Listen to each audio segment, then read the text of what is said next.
नमस्कार। आज तक पर आज हम इतिहास रचने जा रहे हैं इस वर्ल्ड कप स्पेशल प्रोग्राम में, क्योंकि आज हम उसी जगह पर हैं जहां 2011 में वर्ल्ड कप इसी पिच पर भारत ने जीता था। और हमारे साथ है खुद भारत के भारत रत्न सचिन रमेश तेंदुलकर।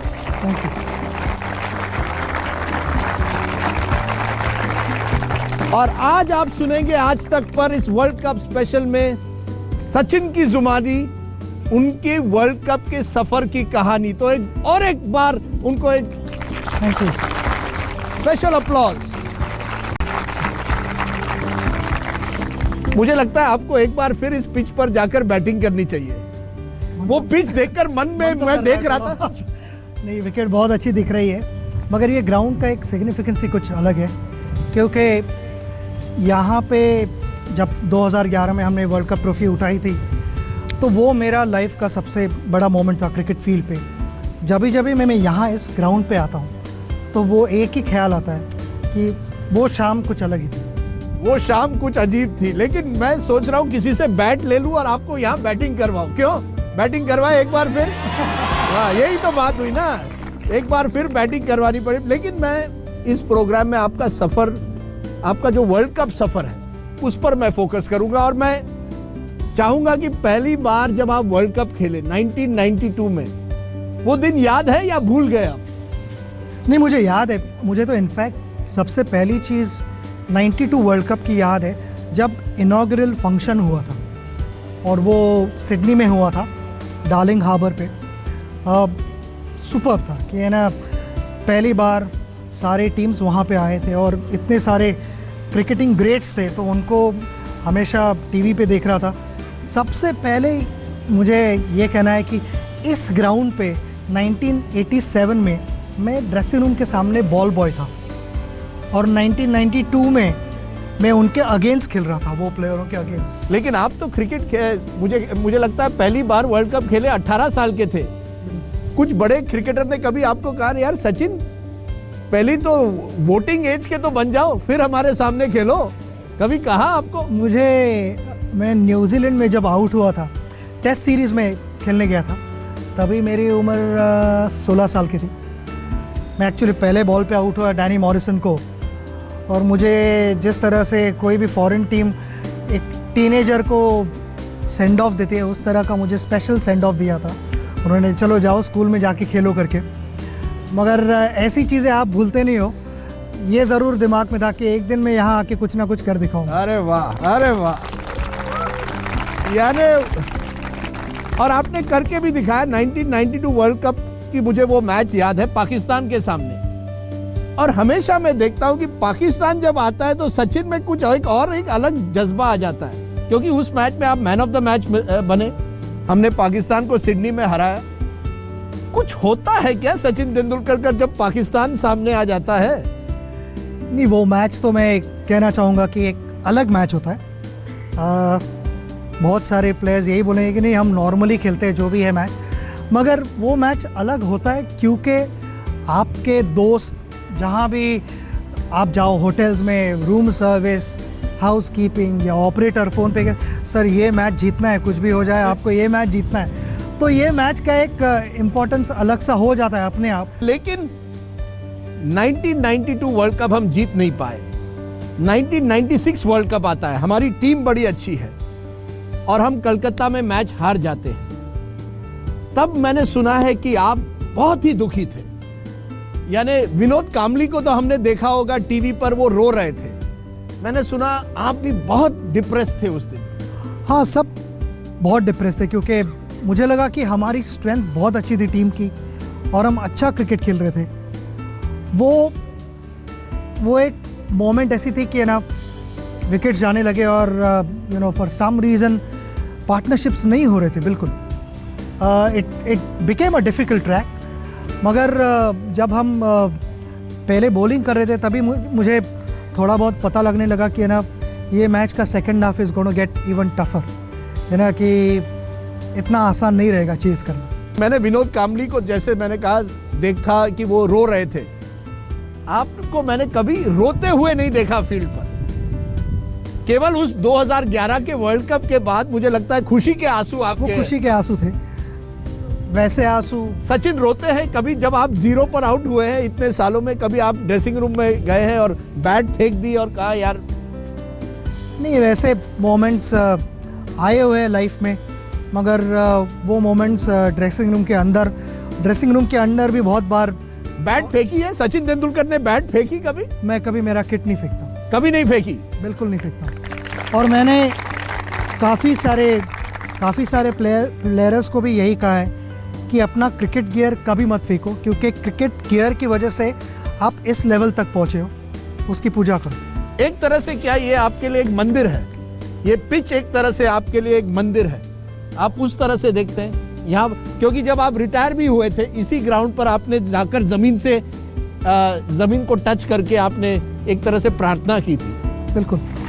लेकिन एक वर्ल्ड कप की इमेज है मेरे सामने। 99 का वर्ल्ड कप आता है, आप इंग्लैंड चले जाते हैं, बीच में आपको खबर मिलती है कि आपके पिताजी जो आपके आदर्श थे उनका देहांत हो जाता है। आप वापस आते हैं, उसके तुरंत बाद आप इंग्लैंड चले जाते हैं और पहली मैच में आप 100 कर लेते हैं। उस एक माहौल में आप 100 कर लेते हैं और आप पहली बार मुझे लगता है ऊपर आसमान की तरफ देखते हैं। क्या कहीं आपको हमेशा लगा है कि आपके पिताजी का जो आशीर्वाद है वो आपके साथ रहा है? वो हमेशा था और हमेशा रहेगा, इसके बारे में कोई डाउट ही नहीं है मुझे। जब वो मैच हुई मुझे थी, अभी भी जब वो याद है, मैच हम जिम्बाब्वे खेल रहे थे जी, लेस्टर में, और रात को जब 2 बजे के करीब मेरे दरवाजे पे किसी ने नॉक किया, तो मैंने देखा कि मेरी बीवी थी, तो मुझे इमीडिएटली पता लग गया कि कुछ तो बहुत ख़राब चीज़ हुई है फैमिली में, या कोई और कुछ चीज़ हुई है। नहीं तो मैच के पहले रात को 2 बजे कोई मेरा फैमिली मेम्बर ऐसे आके मुझे डिस्टर्ब नहीं करेगा, क्योंकि हमेशा यही रहा है कि सारे जो प्रॉब्लम्स थे, कोई अलग अलग छोटे मोटे टेंशन्स थे, वो फैमिली मेरे तक पहुंचने ही नहीं देती थी खबर, ताकि मेरा फोकस पूरा गेम पे रहे। और मैच होने के बाद, टूर ख़त्म होने के बाद हम डिस्कस करते थे वो सारी चीज़ें। तो मुझे पता था कि कोई मेजर प्रॉब्लम हुआ है। और जब मुझे अंजलि ने बताया मेरे पिताजी के बारे में, तो कुछ क्षणों के लिए मुझे तो विश्वास ही नहीं हुआ कि ये हुआ, और मुझे ऐसा लग रहा था कि नहीं, ये गलत इन्फॉर्मेशन है।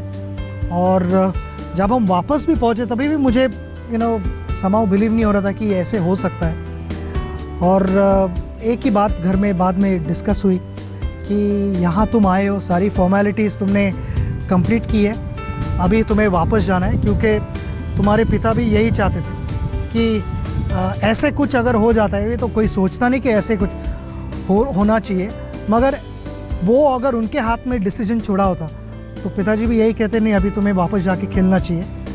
और वही मैंने किया। मुश्किल था, बहुत मुश्किल था, क्योंकि ऐसी चीज़ें नॉर्मली कभी पब्लिकली डिस्कस नहीं होती। और यही कहना चाहूँगी, हर 100 के बाद, क्योंकि हर 100 के बाद अब आप ऊपर देखते हैं, या देखते थे, अब तो आपने गेम छोड़ दी है, लेकिन जब आप देखते थे उनकी तस्वीर आपके सामने हमेशा? अब बिल्कुल वो तो था ही। और सबसे पहले मैं भगवान को थैंक यू बोलता था। जो भी मेरे हिस्से में आया उसको not to take anything for granted, वो एक हमारे घर में पॉलिसी थी, अभी भी चालू है, रहेगी। और टू अप्रिशिएट, उसकी वैल्यू करो जो भी तुम्हारे तरफ आता है, क्योंकि it is easy to wake up. हर सुबह आप उठ के भगवान को कंप्लेन कर सकते हो for what you don't have in life. Instead you would wake up every morning and thank God for what you have in life. तो मेरे लिए भगवान ने आपको बहुत दिया है सर। बिल्कुल, सो आई एम ग्रेटफुल। भगवान ने आपको एक रेयर टैलेंट दी है जो बहुत कम लोगों में मिलती है। फिर आता है 2003 का वर्ल्ड कप, जहां हम फाइनल पहुंचते हैं और फाइनल में हार जाते हैं। कहीं फिर भी वो एक तरह से क्या आपको लगने लगा, यार मैंने बहुत कुछ अचीव किया लेकिन वर्ल्ड कप मेरे हाथ में नहीं आ पाएगा? क्योंकि उस फाइनल में आप बड़े फॉर्म में थे, लेकिन उस मैच में आपने रन नहीं बनाए। बिल्कुल, मेरा एक्चुअली उस वर्ल्ड कप का फॉर्म बहुत अच्छा था और मुझे एक्चुअली उस मैच तक एक अच्छा मोमेंटम चल रहा था, तो वो मेरी यही कोशिश थी कि है ना जितना चालू रख सके और लास्ट मैच तक वैसे ही खेलते रहे। उस तरह से मैंने प्रैक्टिस भी की थी, मगर वो हो नहीं सका। मगर something which I never lost was hope नाम की एक चीज़ होती है, जो मेरा एक ड्रीम था, उससे मैंने हार नहीं मानी। उम्मीद कभी नहीं छोड़ी? बिल्कुल नहीं छोड़ी मैंने उम्मीद। और अगले वर्ल्ड कप के लिए टारगेट रखा था। अगला वर्ल्ड कप बहुत ही ख़राब था, पॉसिबली मैं कहूँगा मेरे करियर का लोएस्ट पॉइंट था। 2007 वाला। तो वहाँ पे इतना ख़राब परफॉर्मेंस रहा और इतना डिसअपॉइंटिंग था कि एक मोमेंट के लिए गेम से दूर जाने का भी सोच लिया था, रिटायर होना। मेरे भाई ने मुझे उस समय कहा था कि 2011 का वर्ल्ड कप इंडिया में हो रहा है और फाइनल्स है मुंबई में। कैन यू इमेजिन, मुंबई में तुम्हारे हाथ में वर्ल्ड कप की ट्रॉफी होगी। उस समय अगर कुछ सोचना है तो उस समय हम डिस्कस करेंगे, तब तक डिस्कशन भी नहीं करेंगे। तो उसे काफ़ी प्रेरणा मिली और वापस एक जो नई जर्नी शुरू हुई 2007 से 2011 तक। लेकिन ये ऑडियंस जो है, ये मुंबई की ऑडियंस है और वो आपसे सवाल पूछूंगी, फिर मैं और सवाल पूछूंगा आपके सफर पर सवाल पूछते हैं। कौन पूछेगा पहला सवाल? आइए माइक ले लीजिए, जिसको पूछना है माइक ले लीजिए हाथ में। हाय, वेरी गुड इवनिंग। मैं भी बॉम्बे से बिलोंग करती हूँ, यहीं जन्म हुआ है। पहली बार यहाँ आई हूँ और आपको सामने देखकर हम एक्चुअली सिर्फ आंखें खुली हैं हमारी। हम थैंक यू कहना चाहेंगे सबको, आपको, कि हमें मौका मिला यहाँ आने के लिए। मैं एक्चुअली बहुत देर से एक सवाल पूछ रही थी, सोच रही थी कि हर क्रिकेट के बाद एक पार्टी हुआ करती है, करती है, करती रहेगी। आपको कभी देखा नहीं उसमें। नेक्स्ट डे पिक्चर्स आते थे, लोगों के फोटोग्राफ्स आते थे, आप कभी गए नहीं उसमें। और इसलिए नहीं क्योंकि आपको पार्टी पर्सनली पसंद नहीं है, या आप नहीं चाहते कि नेक्स्ट डे क्रिकेट में अफेक्ट हो, इसलिए। यानी सवाल जो पूछा जा रहा है कि सचिन तेंदुलकर पेज 3 पर ज्यादा क्यों नहीं दिखते हैं, कि आप पार्टी क्यों नहीं करते बाकी क्रिकेटरों की तरह? मैं मेरे क्लोज फ्रेंड्स के साथ कंफर्टेबल महसूस करता हूँ। और हर एक प्लेयर का नेचर होता है, हर एक इंसान का नेचर होता है राधा। मेरा नेचर वो है नहीं कि जाके पार्टीज़ करूँ और फोटोग्राफ्स के लिए पोस्ट करूँ। और I don't know, I mean कभी लगा नहीं कि मुझे जाना चाहिए, हर पार्टी अटेंड करनी चाहिए। मैं जहाँ था वहाँ पे कंफर्टेबल था, क्योंकि जो चीज़ मुझे करनी थी वो इस जगह पे करनी थी, ग्राउंड पे करनी थी। जब वर्ल्ड कप और वो होने के बाद मैं बाकी सारी चीज़ों का ज़्यादा नहीं सोचता। जब वर्ल्ड कप फाइनल जीते तब आपने जरूर पार्टी की होगी। वो अगर नहीं की होती तो मुझे एबनॉर्मल कहते थे सब लोग। वो तो ज़रूरी थी और वो पार्टी भी चली। मुझे याद है हम ऑलमोस्ट 4 बजे तक कुछ पार्टी कर रहे थे। यहाँ से हम ड्रेसिंग रूम से ही निकले कुछ 1-1:30 बजे, क्योंकि बाहर इतना ट्रैफिक था। हमें कहा था कि आप यहीं पे थोड़ी देर सेलिब्रेट करो। हमारे फैमिलीज़ भी ड्रेसिंग रूम के अंदर आए थे, तो फैमिलीज़ को हम ड्रेसिंग रूम के अंदर लेके फोटोग्राफ्स, काफ़ी सारे फोटोग्राफ्स लिए। उस वर्ल्ड कप में मुझे लगता है धोनी थे और विराट कोहली थे, जो उस 2011 वर्ल्ड कप में, जो अभी भी इस टीम में है। क्या एक तरह से एक नई टीम आई है? क्या आप देखते हैं, कुछ लोग कहते हैं Virat Kohli is the new Sachin Tendulkar. मैं नहीं मानता, हर क्रिकेटर की अपनी अपनी एक, नहीं मानते ना?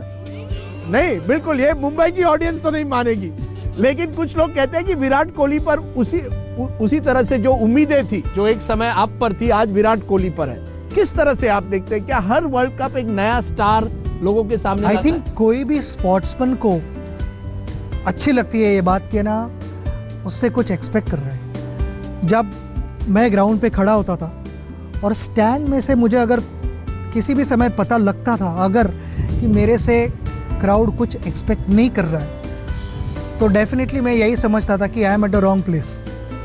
अगर आप वहाँ पे खड़े रहते हो तो ये ज़रूरी है कि क्राउड आपसे कुछ एक्सपेक्ट करे, कि इसका मतलब यही होता है कि आपकी काबिलियत है डिलीवर करने की कुछ परफॉर्मेंस। यानी सचिन, आप कह रहे हो जब क्राउड कहता था सचिन सचिन, तो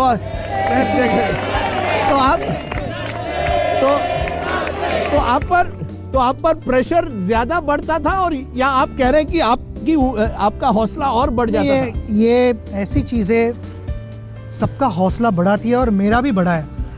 तो ये चीज़ें जब होती है तो एक अलग सा कॉन्फिडेंस और अलग सी स्ट्रेंथ, इंस्पिरेशन, डिटर्मिनेशन आप महसूस करते हैं। आपकी कोई वर्ल्ड कप फेवरेट मैच, कोई ऐसी मैच जो वर्ल्ड सचिन के नाम जो आपको लगे आपकी कोई फेवरेट ऐसी मैच थी?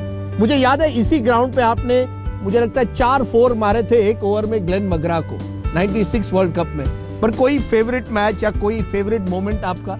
I think favourite match 2003 world cup he against Pakistan के साथ हम सेंचुरियन पे खेले जब आपने 90 बनाए थे। हाँ, वो मैच का कुछ एक उस मैच की एनर्जी कुछ अलग थी। मुझे याद है ऑलमोस्ट 10 महीने पहले मेरे दोस्तों ने और सारे फैंस ने यहाँ वहाँ से बातें करनी शुरू की थी उस मैच के बारे में, एक मैच के बारे में। बिल्कुल बिल्कुल। और उसके 10 साल बाद भी शोएब अख्तर उस मैच को भूले नहीं है, क्योंकि आपने उनकी इतनी पिटाई की कि वो भूले नहीं है। क्रिकेटर से सुनेंगे, बोलो। सर, आपने क्रिकेट इस फील्ड में बहुत कुछ अचीव किया है सर, क्या आप अपने यंग फॉलोअर्स को कुछ गुरु मंत्रा देंगे? मैं सारे यंगस्टर्स को यही कहना चाहूँगा कि ख्वाब देखना ज़रूरी है, मगर ख्वाब रियलाइज़ होते हैं जब आप उठे हुए होते हो। तो फिर जब जागे हो तो आपके ख्वाब को चेस करो, मेहनत करो, दम लगाओ, गेम को एंजॉय करो, गेम की पूजा करो, शॉर्टकट्स मत ढूंढो, चीटिंग मत करो उधर, क्योंकि शॉर्टकट्स अगर ढूंढोगे तो एक आध दूसरा मैच इधर उधर ठीक हो जाएगा परफॉर्मेंस। डिफ़िकल्ट मोमेंट्स में कुछ नहीं होने वाला है, शॉर्टकट्स बंद करो। और किट बैग को कभी मत फेंको, बैट को कभी मत फेंको, किट की पूजा करो, किट की पूजा करो, सच्चे दिल से प्रैक्टिस करो।